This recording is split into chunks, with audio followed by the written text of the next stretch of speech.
Good evening. We're happy for that. My name is Thea Kiflukas. I'm the coordinator of the Technology and Culture Forum. It's a partnership between the Episcopal Diocese of Massachusetts and MIT to open up a conversation space for ethical questions regarding science and technology. Very pleased that you've joined us tonight for our program on the environmental crisis and capitalism. Before we begin, I just want to let you know that we do have a sign-up sheet to hear more about the Technology and Culture Forum's programs up on your left, as well as books by our speaker, Fred Magdoff, for your purchase if you'd like at the end of the forum. I'd like to begin by introducing to you our moderator, our distinguished professor in the Department of Urban Studies and Planning, Barry Susskind, has kindly agreed to lead us this night. Professor Susskind is currently director of the MIT Science Impact Collaborative and co-director of the Water Diplomacy Workshop. His research interests focus on negotiation and dispute resolution, public engagement and local decision-making, global environmental treaty-making, the resolution of science-intensive policy disputes, renewable energy policy, climate change adaptation, and the land claims of indigenous peoples. Professor Susskind.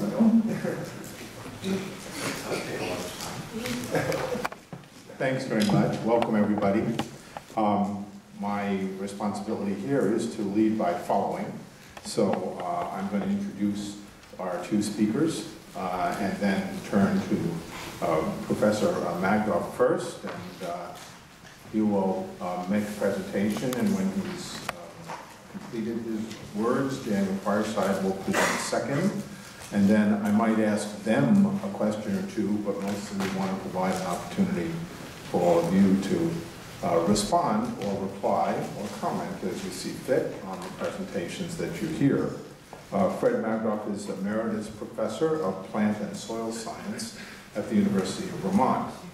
His interests range from soil science to agriculture and food to the environment and the U.S. economy.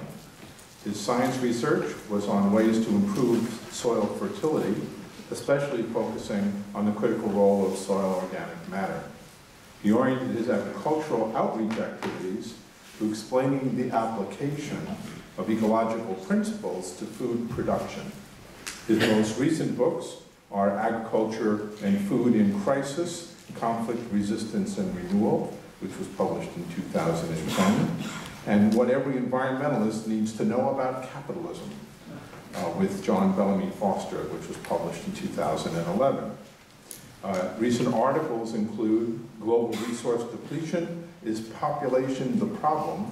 The one I hope that some of you had a chance to look at, which was referenced with the call to this meeting, and Class War and Labor's Declining Share, just out, March 2013. So I'm going to turn to Fred in a moment. His comments will be followed by comments from Daniel Fireside, who is Capital Coordinator for Equal Exchange, a worker-owned co-op and fair trade pioneer based in West Bridgewater, Massachusetts. Previously, he worked for social justice and community development organizations in the United States and in Latin America. He holds a master's degree from Cornell University's City and Regional Planning Department and writes frequently on alternative economic models. So let me begin with Professor Magdoff.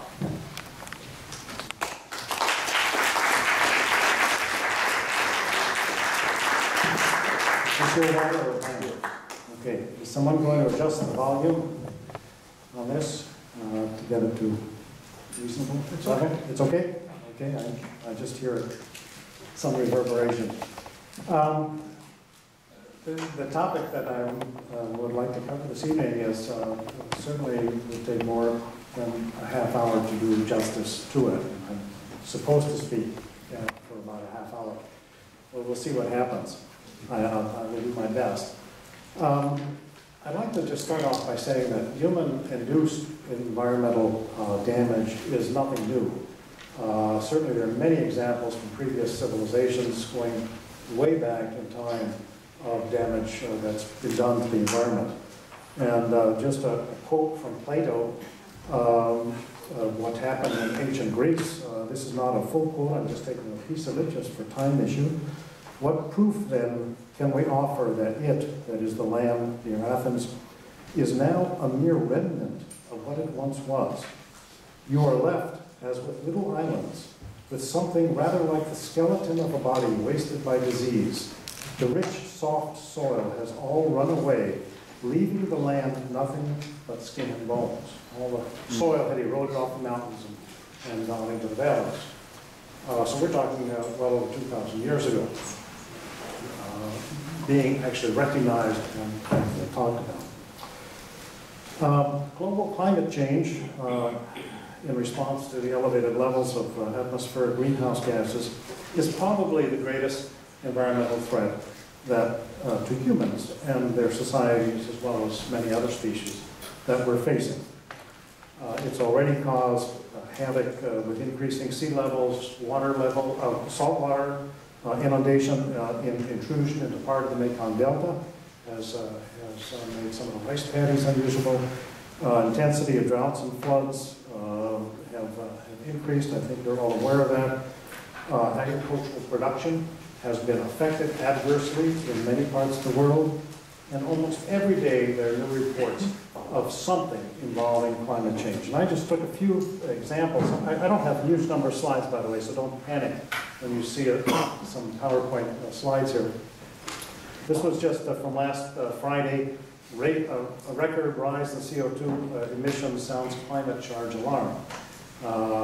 This last year was not the record, but there was a record for, I believe it was February 2013 compared to February 2012. That was a record.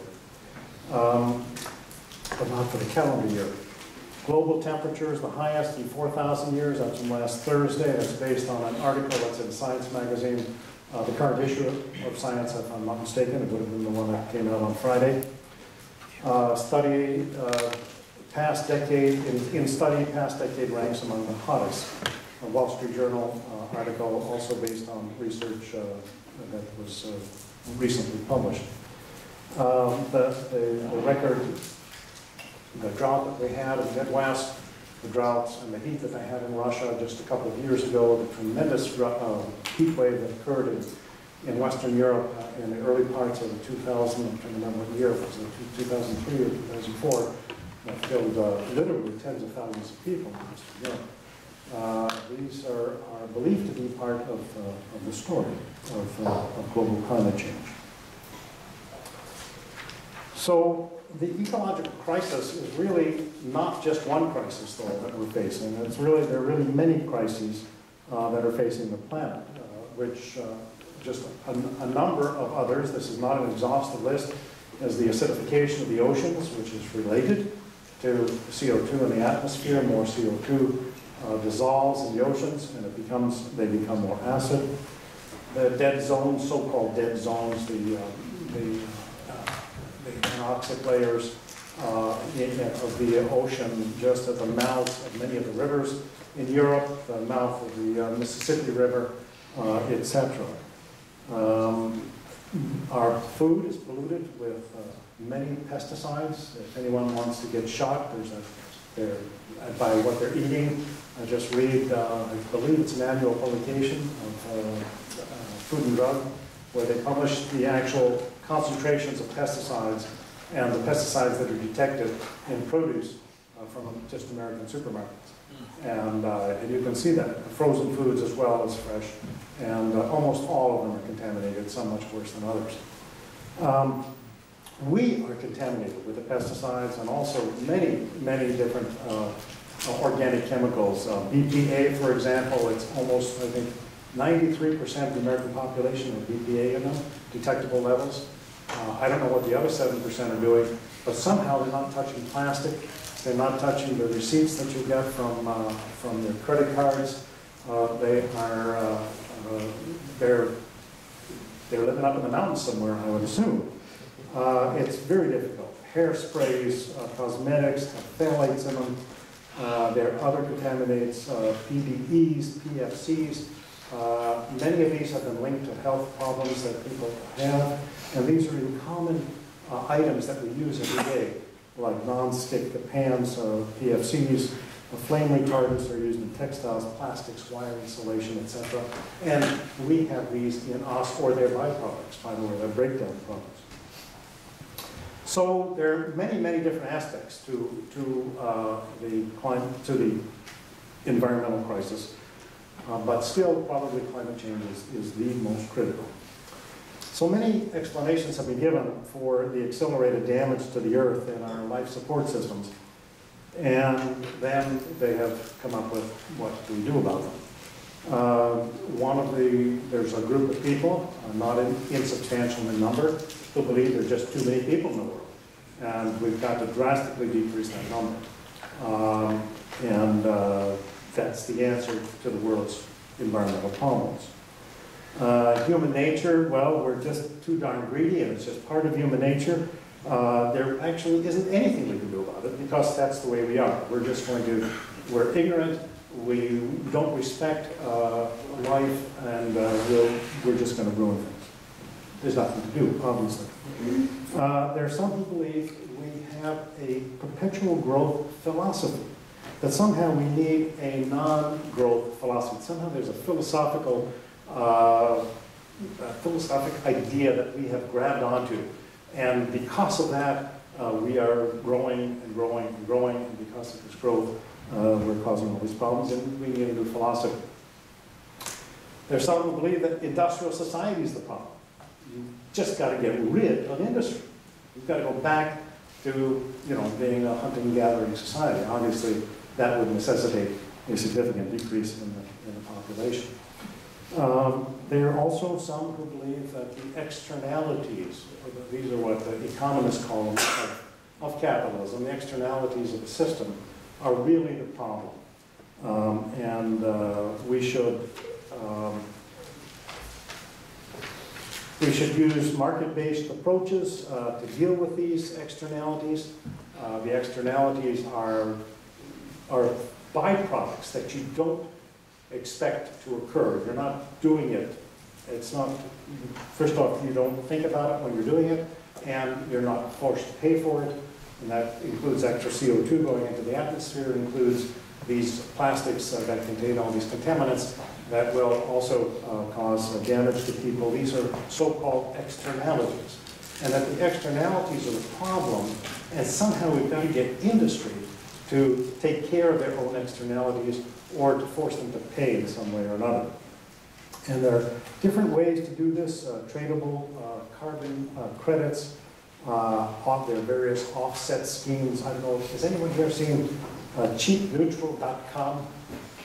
There's a website where if you'd like to cheat on your partner, you can pay them a certain amount of money, and they will get somebody who promises not to cheat on their partner, and therefore the total net cheating in the world doesn't change.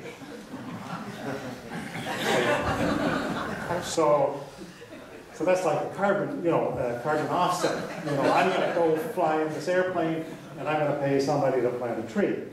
It's the same idea behind it. We're supposedly. What happens to those, by the way? Heather Rogers has written a very interesting book called Green Gone Wrong, and it's very worthwhile to see what she actually went and visited sites where some of these so-called carbon credits, offset schemes are being implemented. People aren't purchasing the right type of product. That's another example. If you only bought green products, everything would be fine. You should buy, electric cars. You should buy green refrigerators. You should buy green. Throw out what you have and buy green stuff, and everything's going to be wonderful. There are those who say, well, we don't know what the problem is, but the answer is technology. Clearly, well, we are going to, find some way of getting that CO2 out of the atmosphere, or we're going to reflect that sunlight back by shooting sulfate aerosols. There are geoscientists who really want to do this. And there were some scientists who actually did an experiment they weren't supposed to do. I don't know if it's actually illegal. They dumped a bunch of iron in the ocean to try to stimulate the growth, because iron is one of the elements which is limiting in certain parts of the ocean. So there are various, that's a solution where they don't even say, well, really, what's the problem? There are also, by the way, a bunch of low-tech solutions that have been proposed for dealing with excess CO2 in the atmosphere, and we can talk about those later if you're interested. But what actually characterizes what we have now that's different from what there was before? As I said, there was damage done earlier. But what's different now? Well, it's true. There are more people in the world, and they're definitely spread all over the earth. Another issue is we have a very unequal distribution of wealth, which I think everyone in this room is probably aware of. If not, we can have a discussion of that later. But what that means is that there are some people, and a relatively reasonable percentage of the population, perhaps 10% of the world's population, that are very wealthy. And they are consuming a tremendous amount of stuff. And the World Bank staff estimates that the top 10 of the people of the wealth of 10% by wealth of the people in the world consume 60% of the resources. Okay, that's their estimate. I don't know, and you can see how they did it if you want to look at the report and how they came up with that. So this distribution of wealth, it has two sides. It creates poverty at the same time as it creates this great wealth. People think of the inequality created by capitalism, they only think of the wealth, but you also have to think of the other side of that. But with regard to the environmental problems we're facing, the poor are almost irrelevant. Okay? You could get rid of the poorest 1 billion or 2 billion people on Earth, and it would have no effect on global warming, because they're not consuming resources. They're not consuming much in the way of resources. All right? It's really this top 10, 15, 20%, of which are really causing the problem. Another thing that's different nowadays from before is that we have technologies that are capable of doing damage much more quickly and over a much wider area. Just huge, humongous machinery to mine ore. We blast mountaintops and have these tremendously large bulldozers that will push the rubble over into the valleys in order to get at the coal seams in Appalachia. Okay. But the other issue is, and this is what I'm going to really focus on, is we have an economic system that knows no boundaries. It is compelled to grow perpetually. This is not a philosophical issue. It is the way it works. And businesses take steps to try to grow more, to try to improve their bottom line, as they say.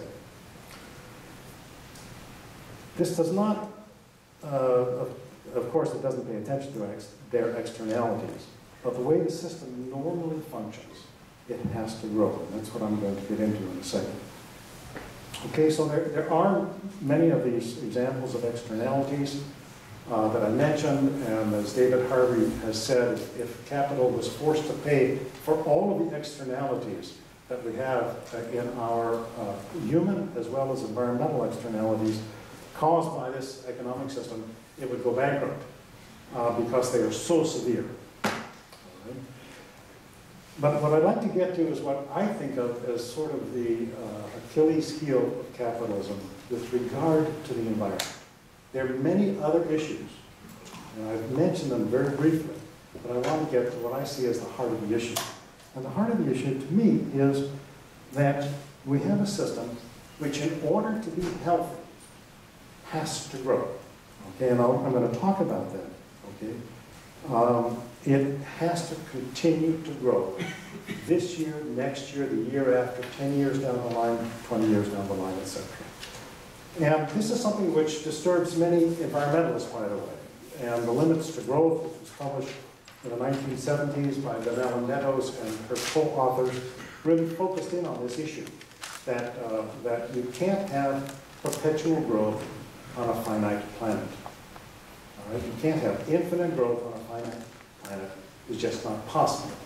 That's the impossibility theory that Herman Daly has talked about. Okay, so let's talk about a little bit about this issue. Some people think of our economic system as that, well, somebody produces a commodity, they sell that commodity, which is seed, they get some money, and they buy another commodity.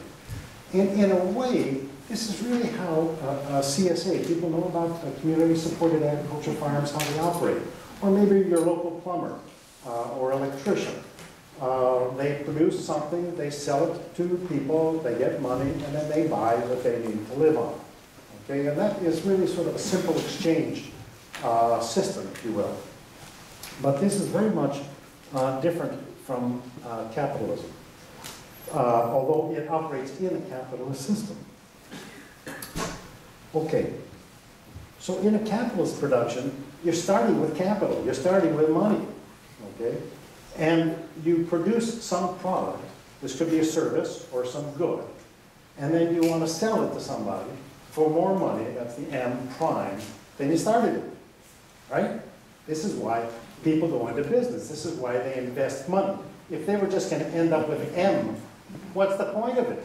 Who would do it, right? You're going to risk your money in some venture, and you don't think there's going to be a payoff of M prime that is more than you started with?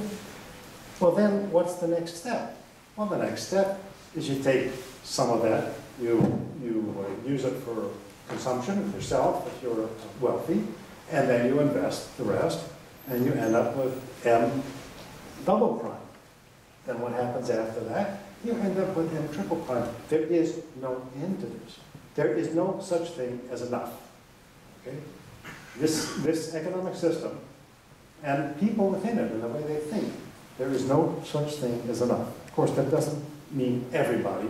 There are people who can say, okay, I've had enough, I'm getting out of here, I'm retiring, I'm getting out of business. That does happen, of course.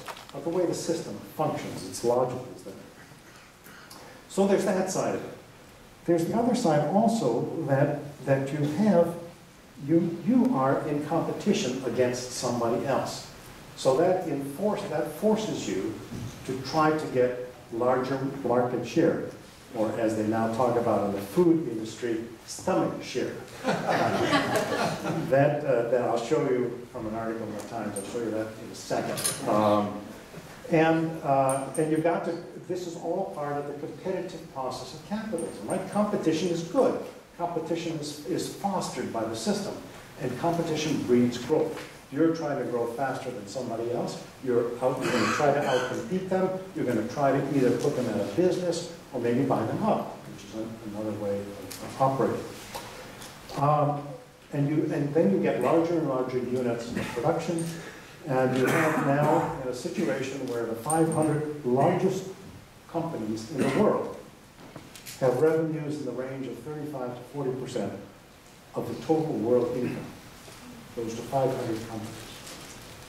Let me just give you an example from an area which is sort of near and dear to my heart. I will not give you a test on this afterwards, but this is the seed industry structure, how it changed over the period of 1996 before the GMOs really took off to 2008.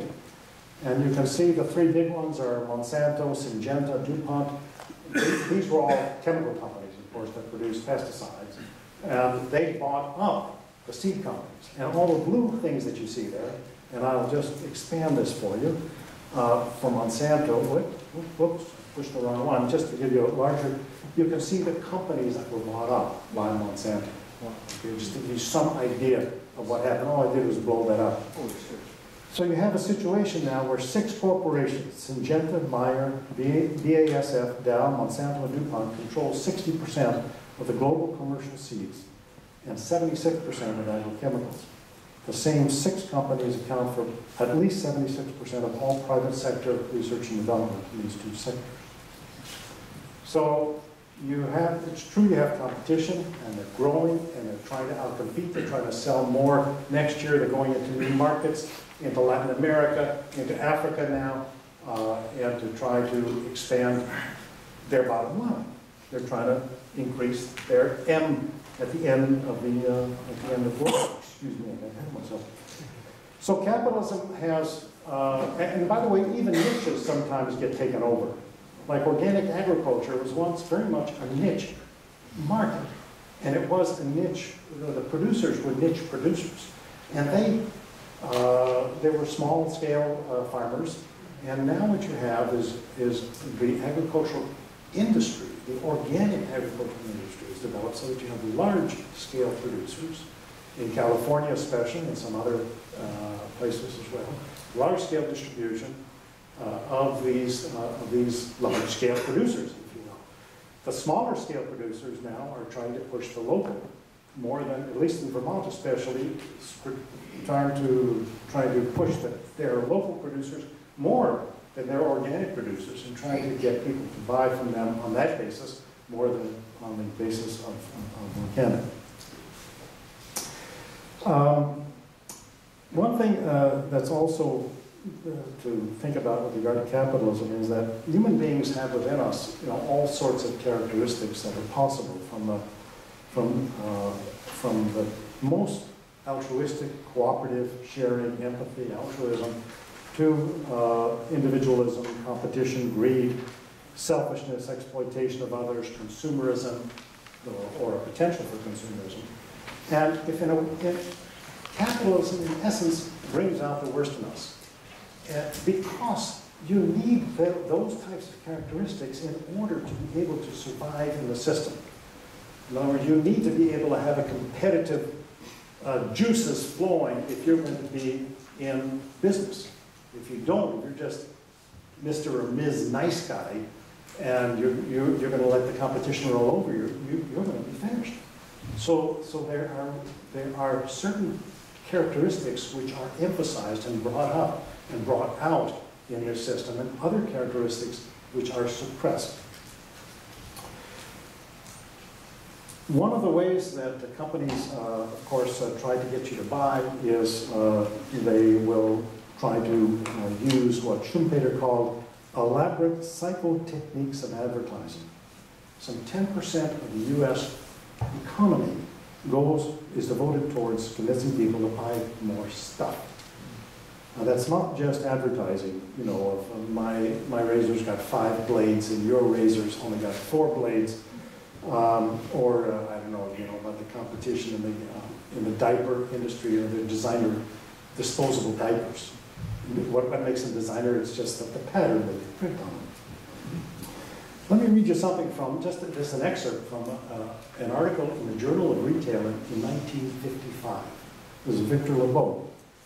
Our enormously productive economy demands that we make consumption our way of life, that we convert the buying and the use of goods into rituals, that we seek our spiritual satisfaction, our ego satisfaction in consumption. As we examine the concept of consumer loyalty, we see that the whole problem of molding the American mind is involved here. This is the Journal of Retail. This is not, the Communist Manifesto describing capitalism.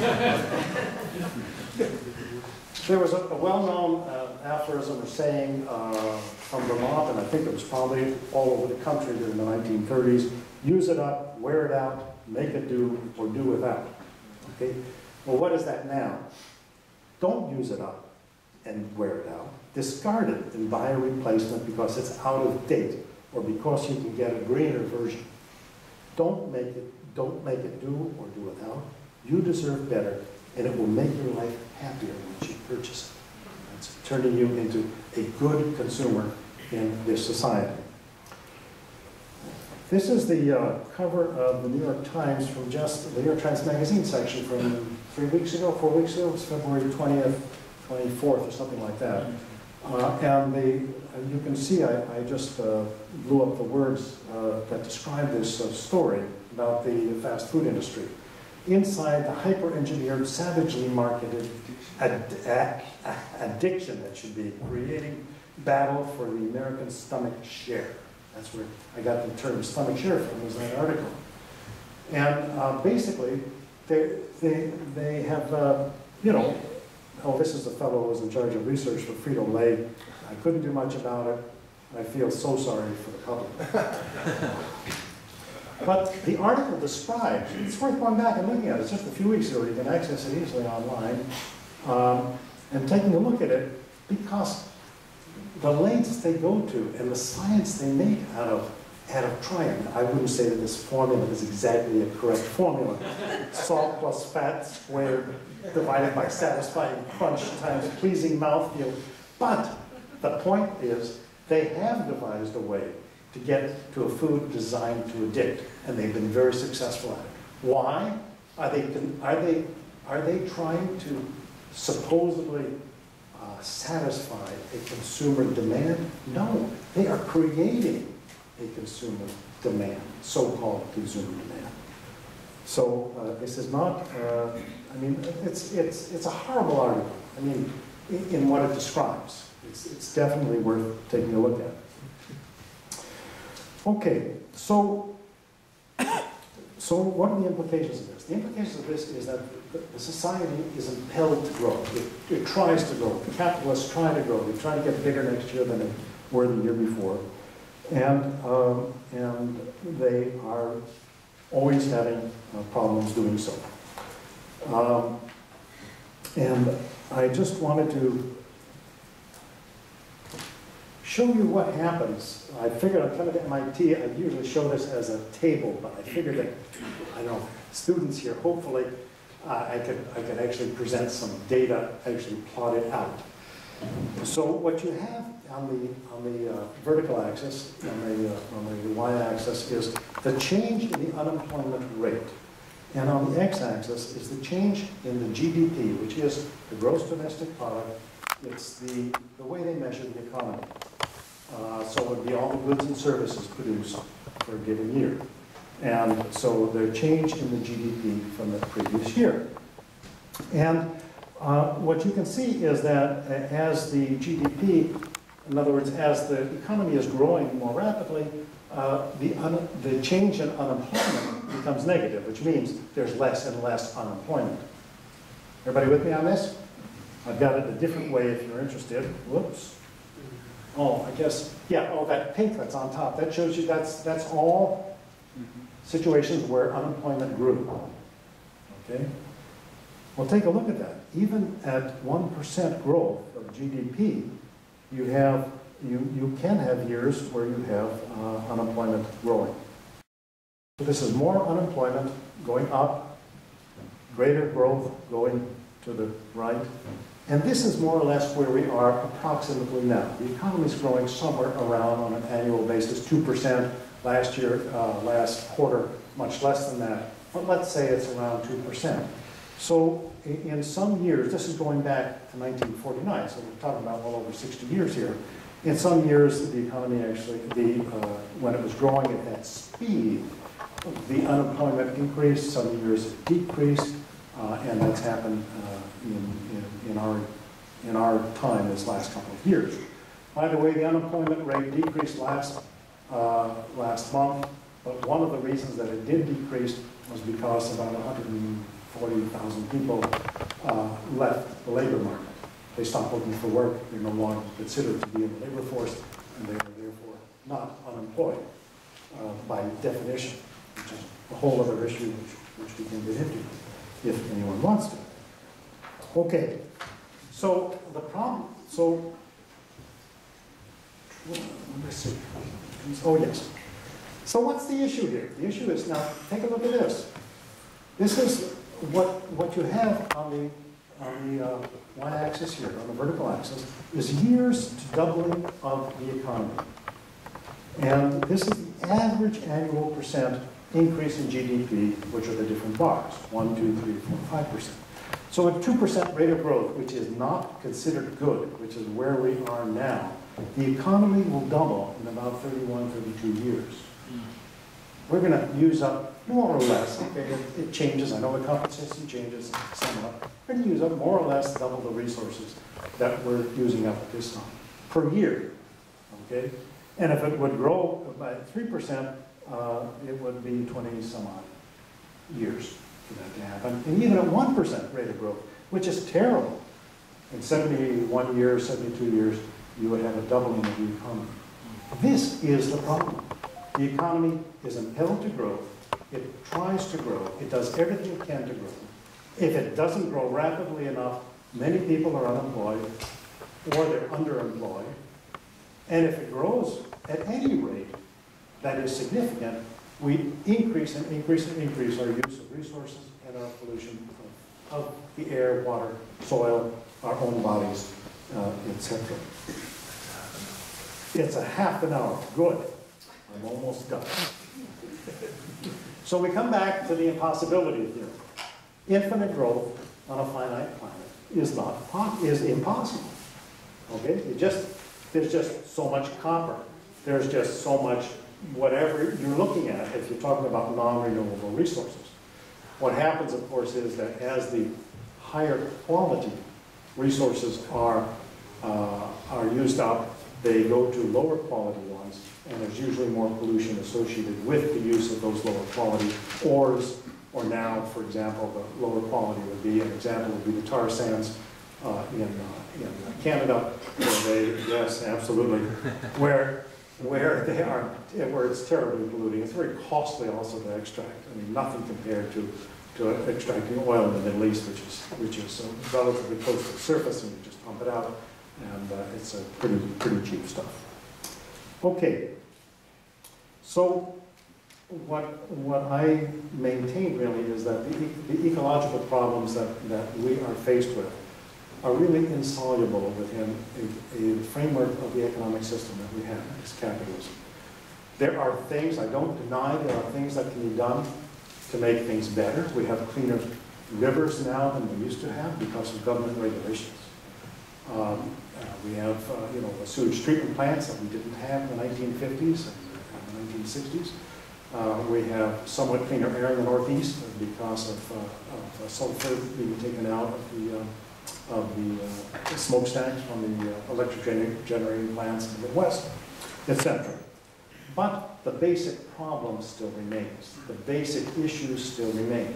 That you have an economy that has to grow, that continues to grow, on a world that can't sustain it. If everyone in the world was to live at a Western standard of living, what's considered to be a middle-class standard of living, it's estimated that you need 4.5 worlds. Okay. The only problem is there's only one. Okay, so that has implications as to how we need to live, and also has implications about that we need to somehow stop growing. Okay, so what I would end with is just a couple of ideas, not to give you a blueprint of another type of system, but a couple of ideas of what it might be like. And I would say one in which basically the economy and politics are both under social control, under democratic social control. Right now, the economy is not under social control at all. It's under very much private control. And I would say a good part of our political system is also under private control, even though theoretically it's under social control. But if there's any questions about that, we can go into it, but I don't want to go into it more right now. So what you need is really a regulation of the economy and politics by the democratic process. Goods and services will be produced for the purpose of satisfying real human needs, not manufactured ones, and not for the purpose of profit. Okay? You're producing something actually to satisfy a need. I think it was Richard Levins, who's not in the States at the moment, he said he'd be here if he was, who said, agriculture is not about producing food. Agriculture is about profit. Food is a side effect. The health care industry is not about producing health, it's about producing profits. Health is a side effect. Okay? So what I'm saying is that we need a system where agriculture is about producing food for people. It's not about producing profits for Monsanto or for any of the other companies, etc. This really will necessitate economic planning. If you're going to produce something for a purpose, you've got to have some system of planning. Economic planning has gotten a very bad name because of the planning that was done in the Soviet Union. But there was very successful plans in the United States during World War I and World War II. They had to have plans in order to produce what was needed for the war effort. Companies plan. Individual companies, they have to plan. What do you think they're going to do? They're just going to go off half-cocked and not know what they're doing tomorrow? They have to have some plan. And if you're going to have production for use instead of production for profit, to throw it into the marketplace and see what happens, then you need to have some sort of a planning process that probably starts at the local level. It starts at the community level and the regional level. I think also that self-sufficiency at the community level is probably a laudable goal, although most likely not attainable, and may not even be desirable in many cases. Not every community is going to produce buses. Not every community is going to produce everything that's needed for life. But certainly we need to have as much self-sufficiency as possible at as local level as possible. We need the application of ecological approaches to production, living, and transportation. By the way, transportation, I've got a bug about that. Getting from Burlington to Boston, okay? I wanted to take a bus. Well, there's a bus that left at 2:15 or 2:30 this morning, okay? And then, which, there was no way in the world I was going to do that. And then there was one that would have gotten me here at 8 or 9 o'clock tonight. And those are the two options that I had. There's not even a direct air connection, okay, which I would have taken anyway, so I ended up driving down. I tried to get a ride from a person, but she was coming later, the one I found. But we don't have a rational transportation system, which is clear. And we don't certainly have an ecological approach to living, to production, and transportation. And I think also we need economic equality for everyone, because we're all going to have to live. If we're all going to live in this world, and if we're going to live on the resources that we have, we're all going to have to live at a fairly modest standard for living. That is probably well below what's called the Western middle class standard of living. That doesn't mean that people won't live well. It just means they won't be able to consume more and more and more stuff all the time. I'd just like to end with a couple of things that say that are just things that are sort of accepted by everyone, understood by everyone, become irrational in the type of system I'm talking about. Let me just talk about one thing. Increasing labor efficiency. Sure, people want someone who's running a factory or providing a service wants to increase labor efficiency, no question about it, and make more money out of it. But increasing labor efficiency is not really important when you have a system where you have a production for use.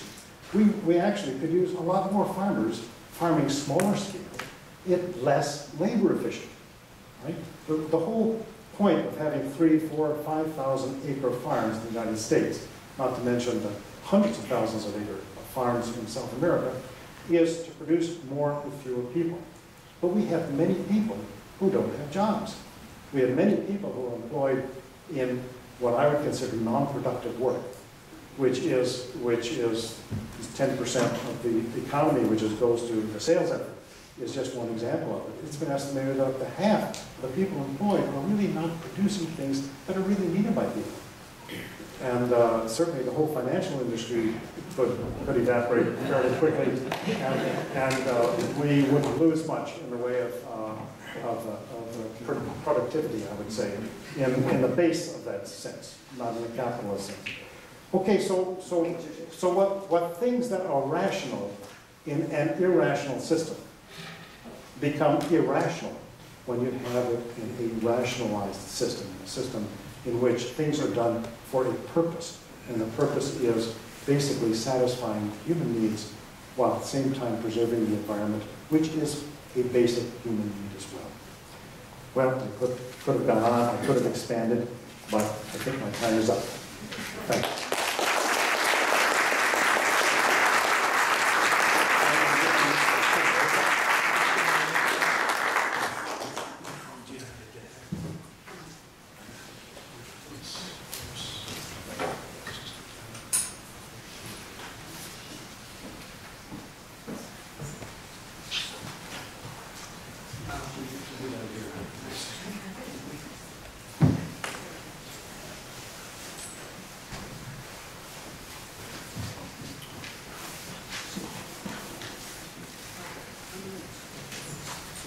Hello?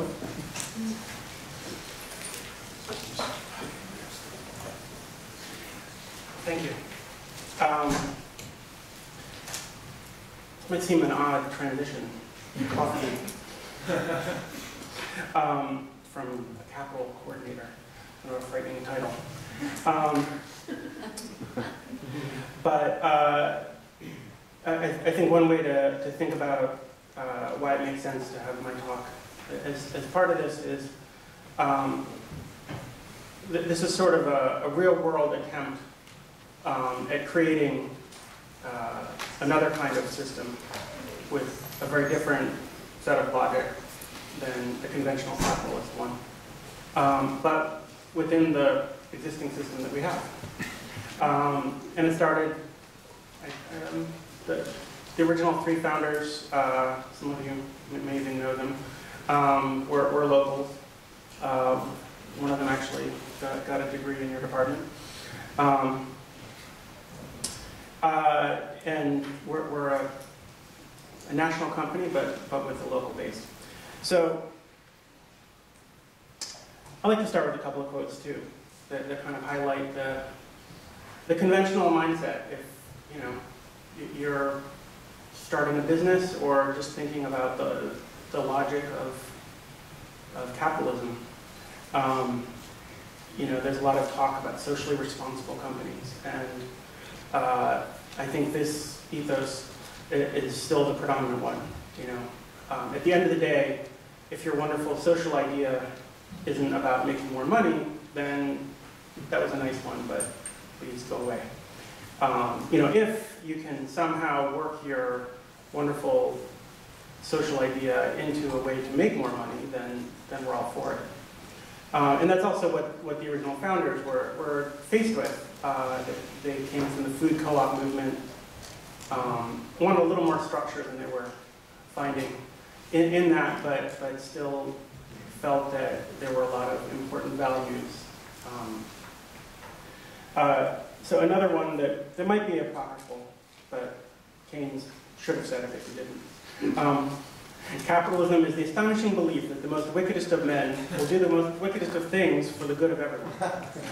And I think that sums up a lot of the system is designed for everyone to just do their worst and be their most selfish, whether you're a consumer, you have to get the most stuff at the cheapest price, and you're the worker, you're trying to do as little as work as possible for the biggest gain, I suppose, and the investors are out to screw everybody, and somehow it's supposed to produce a wonderful result, and I think the deficiencies of that thinking are becoming more and more apparent. And so the original founders, they thought of a couple of different products, tuna and nuts and other things, and came back to coffee, which they were all junkies of. And we're looking at the global situation, which is really interesting with high quality coffee, that it's actually dominated by small farmers, small family farmers with half an acre to 2 or 3 acres of land, working independently and selling a really raw product to a series of middlemen. And at each step of that supply chain, that commodity chain, whoever, the higher up you are on it, you're generally doing less and less work, but reaping more and more of the rewards for it. And because high quality coffee is grown at a really high altitude in very rocky terrain generally, and the cherries themselves, or the coffee cherries, the coffee beans are really 2 seeds in each cherry, ripen at different times on the same tree, so you can't have a machine getting all the coffee out. It has to be harvested by hand. It can't be grown in places with lots of mechanization. Low quality coffee can, and that's where you have the huge plantations in Brazil and other places. The high quality stuff is grown by millions of farmers around the world in the tropical zones, and they support millions of people. But they're producing this product that it is meeting a need, a demand around the world. People are able to sell it for much more than it costs, and yet the people producing it are getting either not getting ahead or getting poorer. So they were looking at this system and saying, okay, we can just form a conventional coffee company, make a whole lot of money. A lot of people have done that, and give a bunch away, and people will think we're wonderful humanitarians while we're riding around our yachts and jets. Or we could design a system with an entirely different set of logic built into its DNA. So that I won't go to depth in all these points, but they said, you know, you talk to some business advisors, you know, just pick one thing and do that. Don't try to fix the whole system. It's just too complicated. And they said, nah, let's do it all. Let's think about, you know, how we buy, how we organize the company, how we sell our product, how we finance it, how we profit from it, and how can we benefit everyone who interacts with us at every step of that way. And so, one really interesting thing of the company, there's over 100 full-fledged worker owners, as we call ourselves. We've all bought an ownership share of the company. We all have an equal vote in the company. And one requirement is that every single member of the company, in their first 2 years there, has to visit a producer community. And we've expanded into chocolate and tea, sugar and bananas and nuts and some other products. But the company pays for it. It doesn't matter what your job is. Packing boxes, CEO, answering telephones. The company pays for you to travel, spend a week with a farmer community, living in their house, working on their fields, doing a horrible job at it. And then you come back, and they say, look, it's not a vacation, you bring your family, but it's a profoundly, you know, transformative experience for a lot of people in the company. And you know, this is making this connection here. So this was actually Santos Comerciando when I've spent a lot of time in Latin America with coffee farmers, but I got to bring a group of investors, outside investors in the company, on my trip to Peru. This was our host, this 65-year-old coffee farmer, showing us his coffee trees. He's a couple acres, about 3 acres. He also grows some sugar. The red berries there are the coffee cherries. And so it's about making connection between people like him and consumers, which, you know, normally, especially when the company was started 26, 7 years ago, when you picked up a cup of coffee, you know, unless it was Juan Valdez, right, there was no image of the coffee farmer. Or any other product that you were consuming, there was no sense of where that product came from. You know, where does chicken come from? It comes from the supermarket, you know, that kind of thinking. And these were the pioneers in saying, you know, if we want to get to the root of how we're able to have that cognitive dissonance and go into the supermarket, know we're just consuming things and it has all these negative effects, but we can get away with it because we never think about that supply chain and how we're part of that whole system, including how we treat the people. So everything is designed to create these connections between producer and consumer and everyone in between. So this is, there will be, there won't be text in this, but this is a little graphic of the conventional coffee supply chain.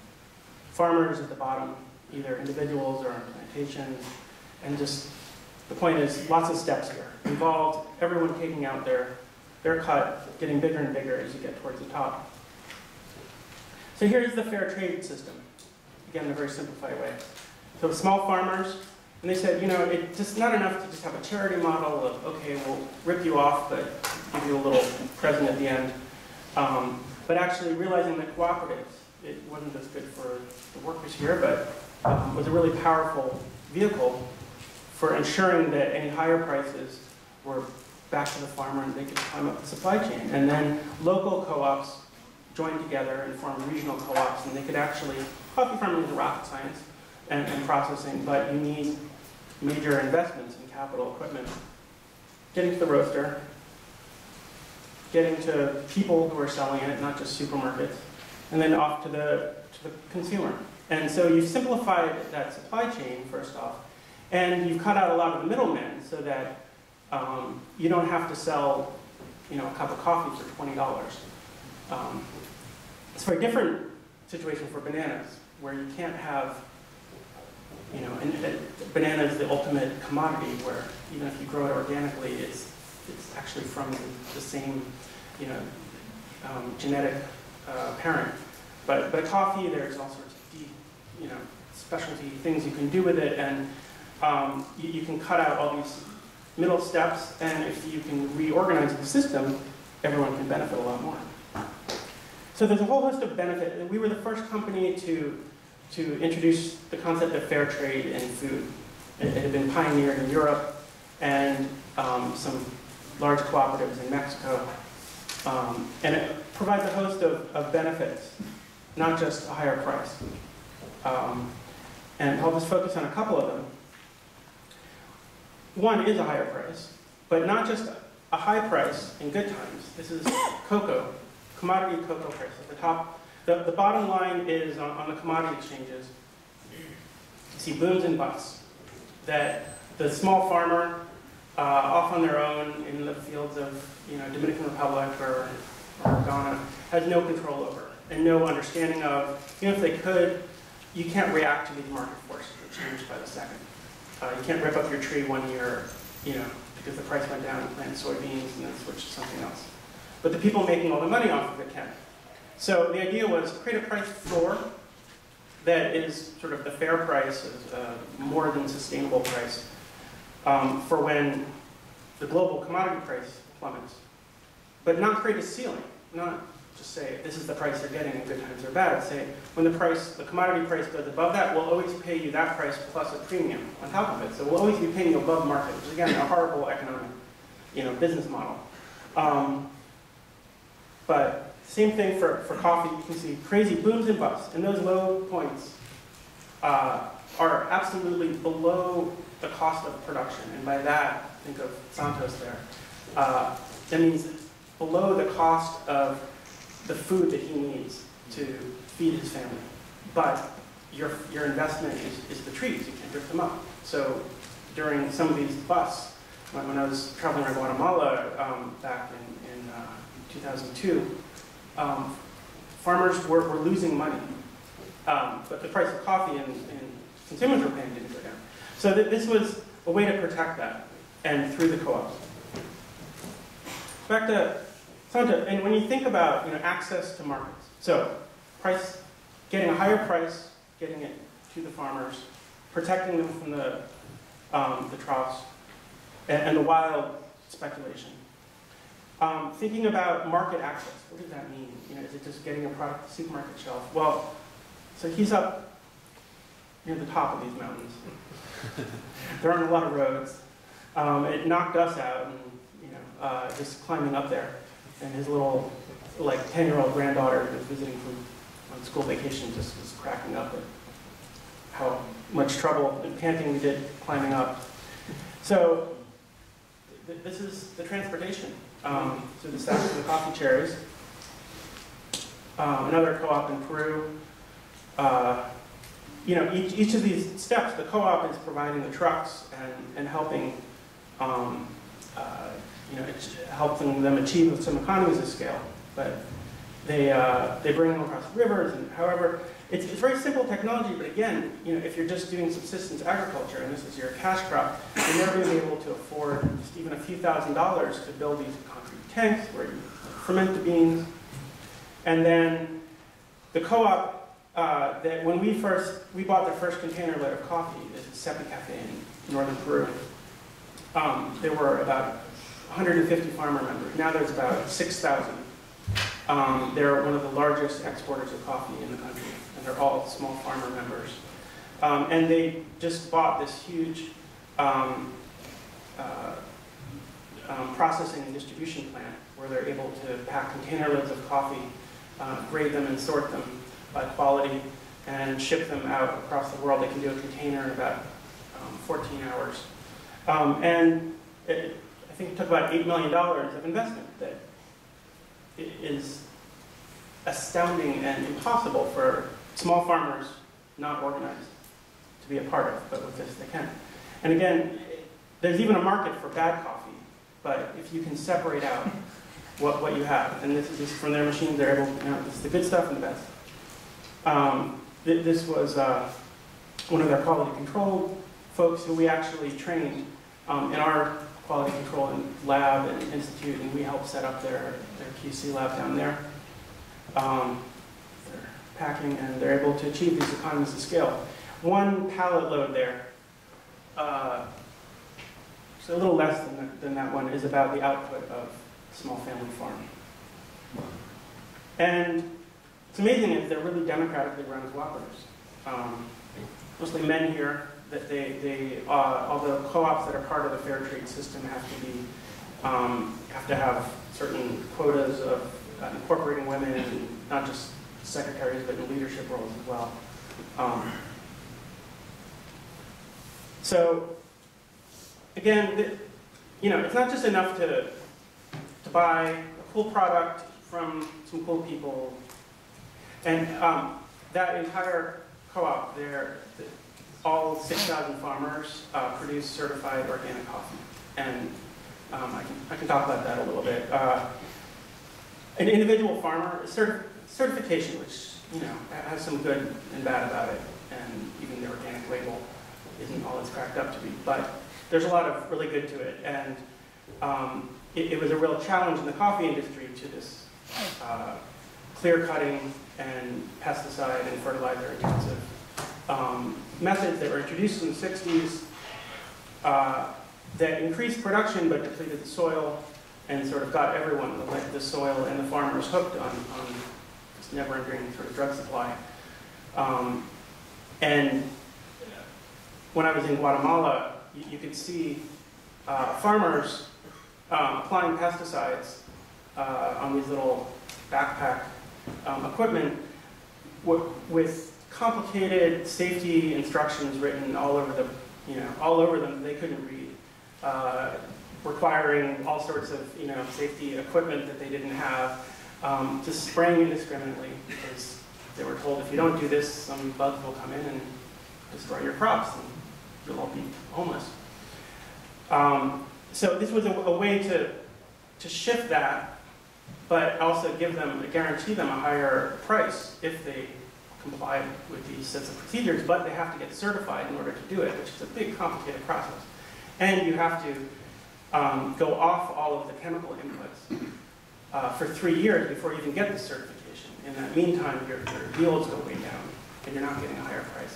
So for an individual farmer to learn all these things, to pay the certification fees, to deal with the lower yield, they could never do it. Small farmer on their own could never go certified organics and get the benefits from it. Through the co-ops are really the key for that. They provide the training, the agricultural extension work, they deal with all the international certification regimes, and they provide the credit and financing to the farmers to be able to do that transition.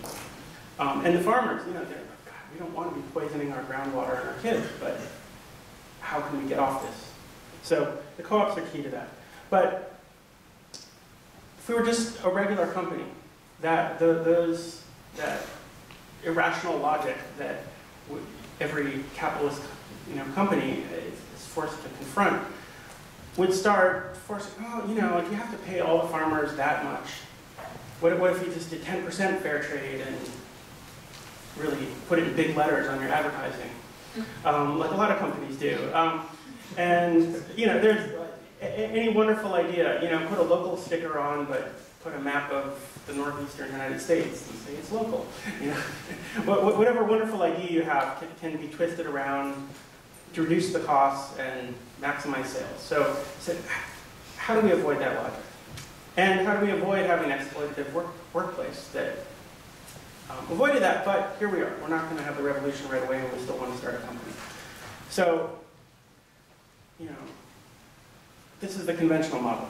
Money goes to the top of the pyramid, and power is exercised downward. So this is the crazy worker co-op model. Just a bunch of circles and levers and things like that. And the shorthand, this is our model.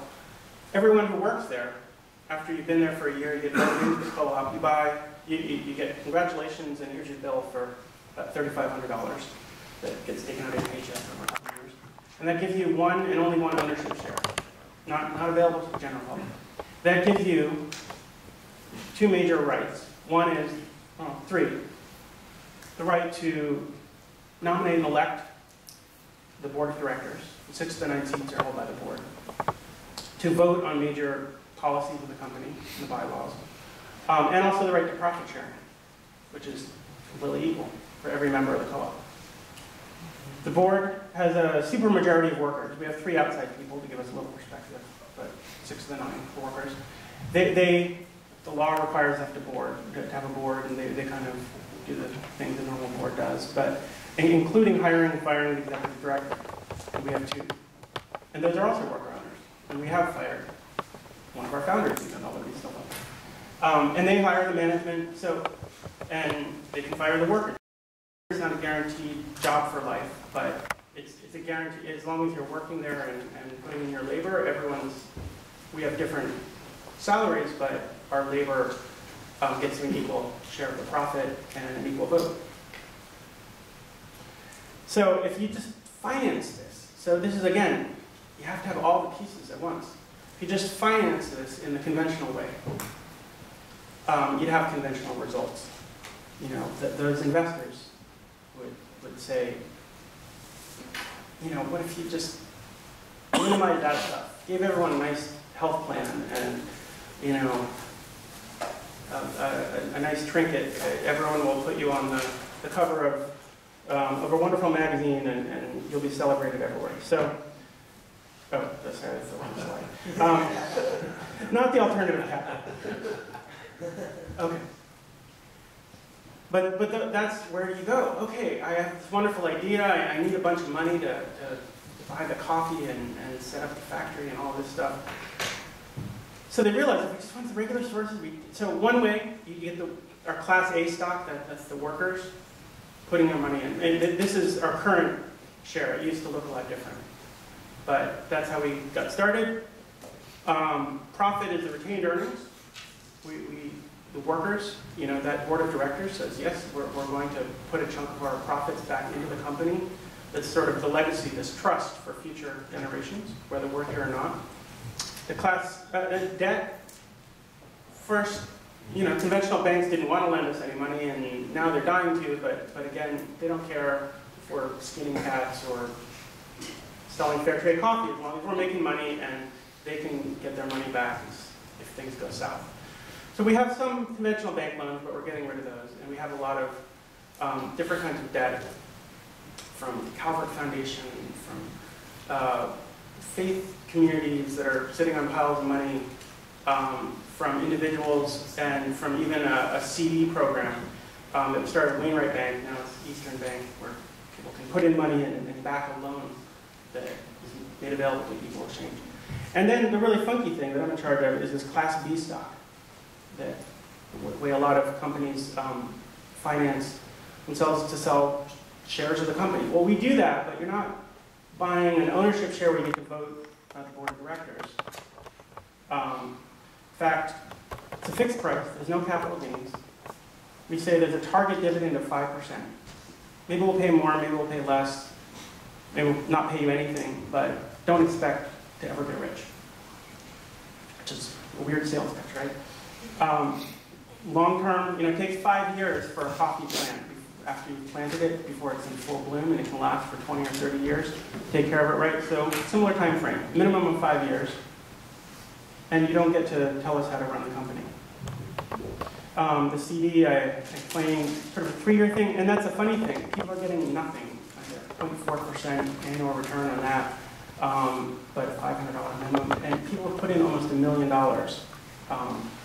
including other co-ops and places.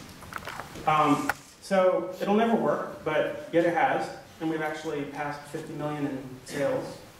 Although now I'm feeling guilty about it because it's our imperative to keep growing.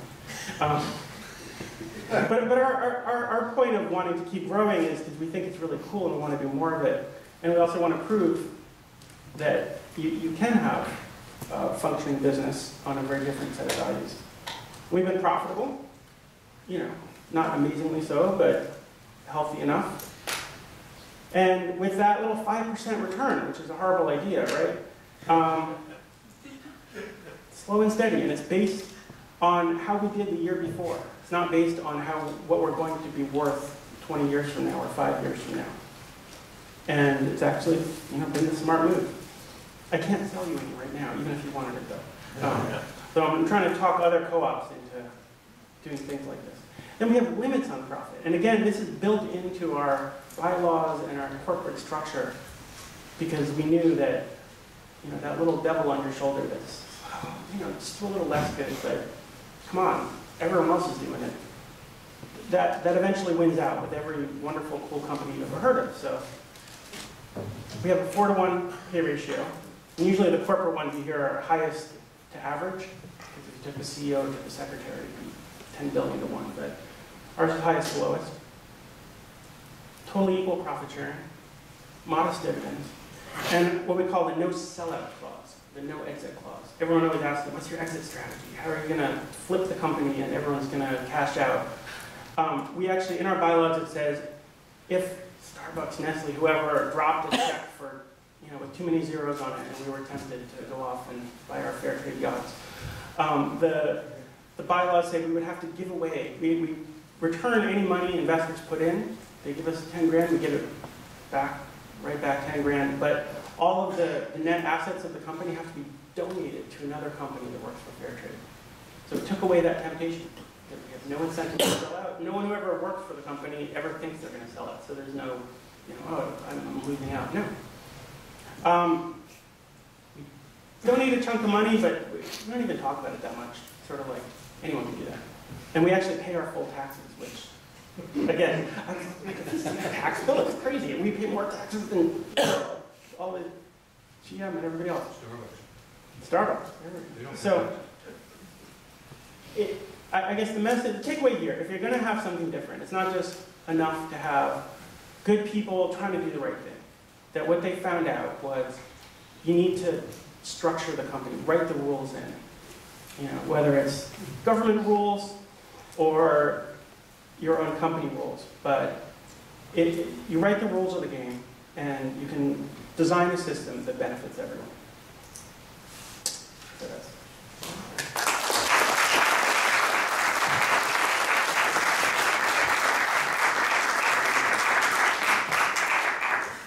Thanks very much. Those who've been around MIT a while,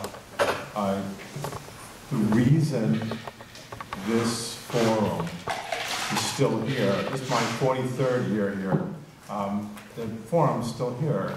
The reason the forum's still here is one of the few places, one of the few settings on the campus where ethical questions get raised. And so what I'd like to do is just pose for you the 4 or 5 ethical questions embedded in the 2 presentations you've just heard, and to hear what kinds of ethical arguments those of you who are here with us might care to make. Embedded in part in Fred's presentation is a question of does the developed North have an ethical obligation to the less developed South? And then if so, what's the nature of that obligation?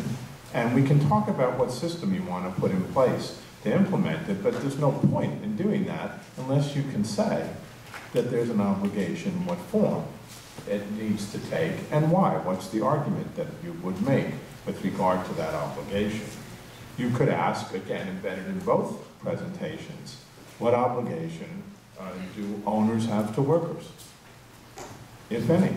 How do you define that? Put aside what system you want to have and how much planning or not planning or who gets the profit. What's the ethical obligation, do you think, that owners have to workers in any kind of work situation? If you can't say what the ethical obligation is, then it's not very likely you're going to be able to formulate some kind of argument about how or why the system should be changed. It's certainly not going to convince anyone that there should be some change either within the system or of the system if you can't make an argument for what's the ethical obligation that workers have, that owners have to workers. What obligation do those of us in the present have to future generations? We talk about sustainability in the context of future generations, but I haven't heard very often people say what the nature of the ethical obligation is that the present has to the future. There's enough people like me, gray hairs in the room, who think about grandchildren and would say we have an obligation to make a better world for grandchildren. But what does that mean? What about the people who aren't your grandchildren?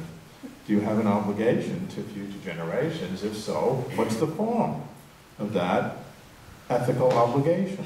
What's the argument? And then we could talk about ways of implementing it, but not before we specify the nature of the obligation. What's the obligation, what's the ethical obligation of those with various kinds of technical and expert knowledge to those who don't have that knowledge? They may have indigenous knowledge about places where they live, but what's the ethical obligation with regard to knowledge sharing or capacity building that sits on the shoulders of those who have, however, acquired scientific or technical knowledge? Now, if you just took those questions, because those are the questions I hear, the axial questions around which both presentations are organized, and that you say, well, if you can't say what you think those ethical obligations are, then any debate about whether the form of the way work is organized, the way the economy is organized, the way regulation is organized in a democratic context, sort of beside the point.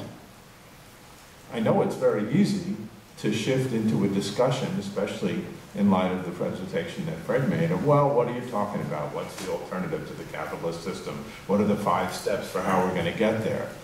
I mean, we've all been in those conversations before. Nobody really has much of a stake in those conversations, in my view. It's sort of easy to step aside and just debate the mechanics of it or the political reality of it. But I think we each have a stake in framing what we would say the ethical arguments are with regard to each of those dichotomies that I presented.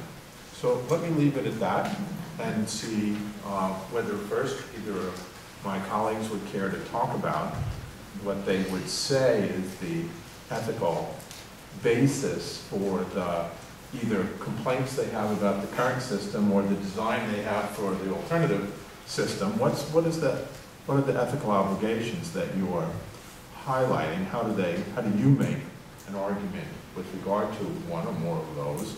And then I'd very much like to leave the rest of the time for people here to make whatever arguments they'd like to make with regard to the nature of those ethical responsibilities. Care to make a comment? You're not obliged. Yeah, sure. Why not?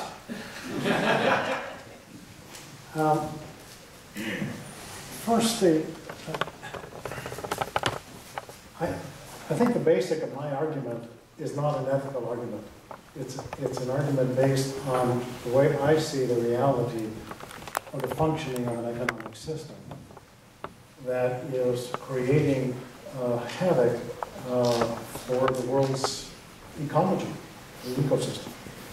And will, if it is left unchecked, have the possibility of actually, if not destroying civilization, certainly doing significant damage to civilization. So I don't see that as an ethical argument unless you say that it's an ethical argument that you believe that human beings should continue to live and should continue to live in society. Then it becomes an ethical argument. So to me, the central argument that I would make is that this is a practical issue. You can take issue with it, you can say I'm dead wrong, but this is the way I'm coming at it. On the ethical issues, on North versus South, that is the wealthy countries versus the poorer countries, I think one of the main issues is leaving them alone. It's not, so much of what has happened during the last 150 years, thereabouts, or maybe more, has been the subjugation, first by direct colonial rule, and later by imperialism, of many of the countries of the South. I mean, Hugo Chavez's great sin, as far as the United States is concerned, is really that was to break away, to say, we don't want you as our father. We don't want you in Latin America to the United States. That was a major no-no. with regard to workers and owners, I would say it's not an issue of planning. I mean, I guess I didn't go into this enough, and I probably should have. But if there is going to be a non-capital system, which is also ecologically and socially, ecologically sound and socially just system, there will have to be worker control. Workers will have to control their workplace. Farmers will have to control their farms. There will be no owners and workers. There will only be workers. And you could say, well, the workers themselves are owners, like in a cooperative. So I don't see, and as an ethical issue now, it doesn't do any good to say, well, you can say it, yes, capitalists should be nice to their workers. But the reality is, as Daniel's pointing out, is that they're forced, in most cases, not to try to suck as much out as they can, to do with as few workers as possible.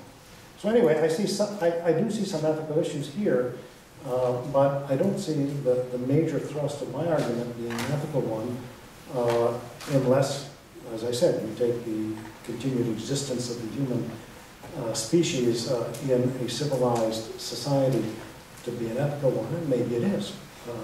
That you think that's a good thing to do. But the basic argument was that it's a practical issue, that this is the way a system works, and you need a different system if you want to deal with those issues.